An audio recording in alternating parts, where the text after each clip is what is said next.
ada dua pasang mata yang berapi dalam kegelapan. Mendekatlah dua pasang mata itu, ternyata dua malaikat yang disebut dengan Munkar dan Nakir.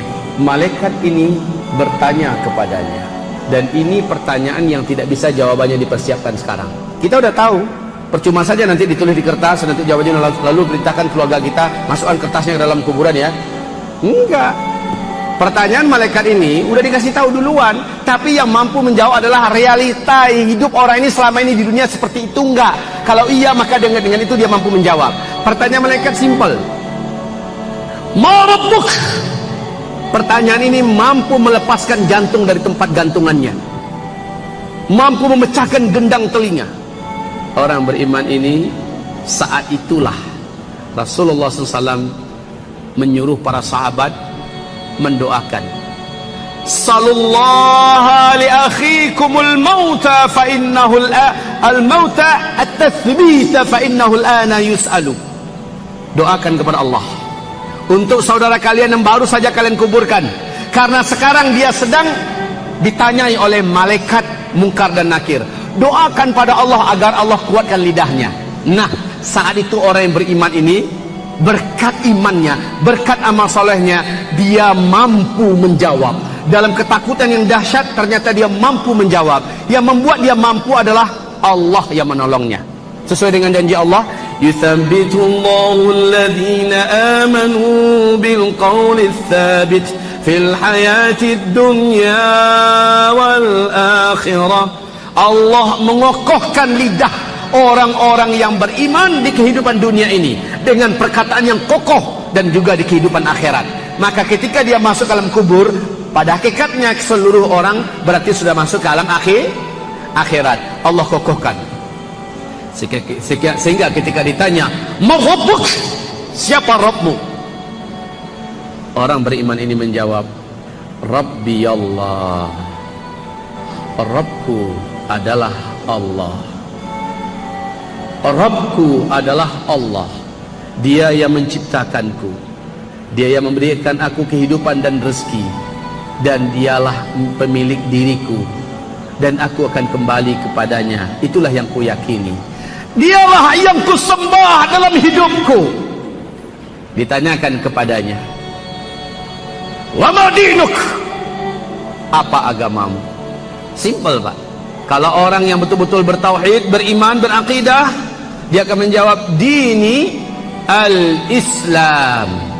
Agamaku adalah Islam. Kemudian ditanyakan pertanyaan ketiga, wa madza taqulu an hadzal rajul? Apa yang akan engkau komentari? Apa yang akan engkau katakan tentang lelaki ini? Rasulullah bersabda, dua malaikat Munkar dan Nakir ini benar-benar tidak ada bentuk sedikit pun wajah ramahnya. Tegang, kaku, keras, penuh dengan amarah dan kemurkaan. Pada wajahnya benar-benar nampak betul kekejaman. Ya, ketika ditanya apa yang engkau komentari tentang lelaki ini, yang dimaksud adalah Nabi Muhammad SAW. Orang beriman menjawab, innahu Muhammadun Rasulullah sallallahu alaihi wasallam. Dia adalah Muhammad, utusan Allah. Ternyata dalam hidup memang Nabi Muhammad lah yang menjadi idolanya. Nabi Muhammad lah yang menjadi panutan dan panduan hidupnya. Nabi Muhammad lah teladannya. Makanya dia lancar menjawab. Sama dengan tadi, Pak, orang yang betul-betul baginya agama Islam ini segala-galanya. Di atas pekerjaan, di atas urusan apapun, Islam nomor satu. Maka orang ini lancar jawab, dini al-Islam. Diberi kelancaran karena realitanya dalam hidup, dia benar-benar telah seperti itu. Makanya dia gampang menjawab nanti. Setelah itu, kata Rasulullah, Allah pun mengizinkan dua malaikat ini memperlihat, kau lihat ke sebelah kirimu. Maka roh ini melihat ke sebelah kirinya. Ya, jasad ini yang sudah ada roh di dalamnya melihat ke sebelah kiri. Maaf Bapak Ibu, sekalipun dia masih di liang lahat dan baru saja, suasana yang dilihat nanti bukan lagi terasa di liang lahat, sudah dilebarkan oleh Allah, tetapi sudah ini masuk ruang wilayah gaib, ya. Makanya dilihat, ternyata terbukalah gerbang pintu neraka, dan di situ ada satu kandang atau sel penyiksaan yang sangat lengkap siksaannya. dan di sel itu tertulis nama dia. Tertulis nama dia. Namamu siapa saudaraku?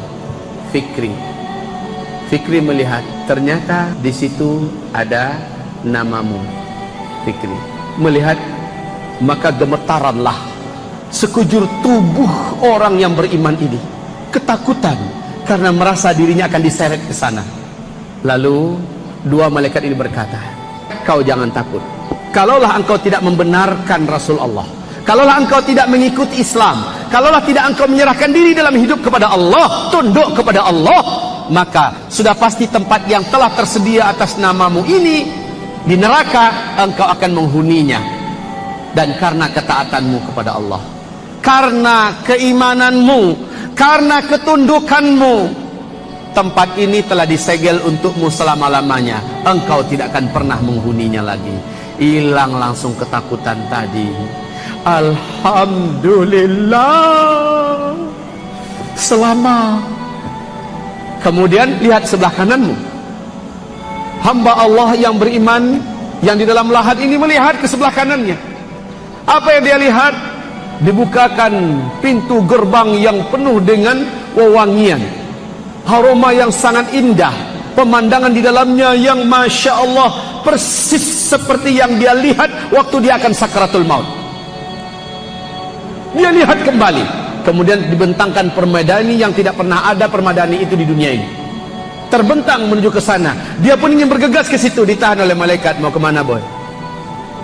Situ. Sabar. Sabar. Karena di situ ada nama dia. Dia sangka dia sudah berhak untuk masuk ke dalamnya. Sabar. Nggak akan lari gunung dikejar.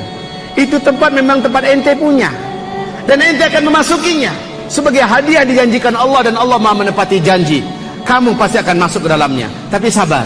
Sabar sampai kiamat dulu terjadi. Maka apa kata Rasulullah? Hamba yang beriman ini akhirnya berdoa, Allahumma ajjilis sa'ah, Allahumma ajjilis sa'ah, Allahumma ajjilis sa'ah 3 kali. Ya Allah, segerakanlah kiamat. Ya Allah, segerakanlah kiamat. Ya Allah, segerakanlah kiamat. Bu, kenapa sih hamba ini, hamba yang beriman ini minta agar disegerakan kiamat? Kenapa? Karena penghalang dia untuk bisa masuk ke tempat yang sudah diimpi-impikannya, yang sudah diperlihatkan atas nama dirinya. Penghalangnya hanyalah sampai menunggu kiamat. Makanya dia minta cepat-cepat kiamat. Allahumma ajlis sa'ah, ya Allah segerakan kiamat, segerakan kiamat, segerakan kiamat. Ya Allah,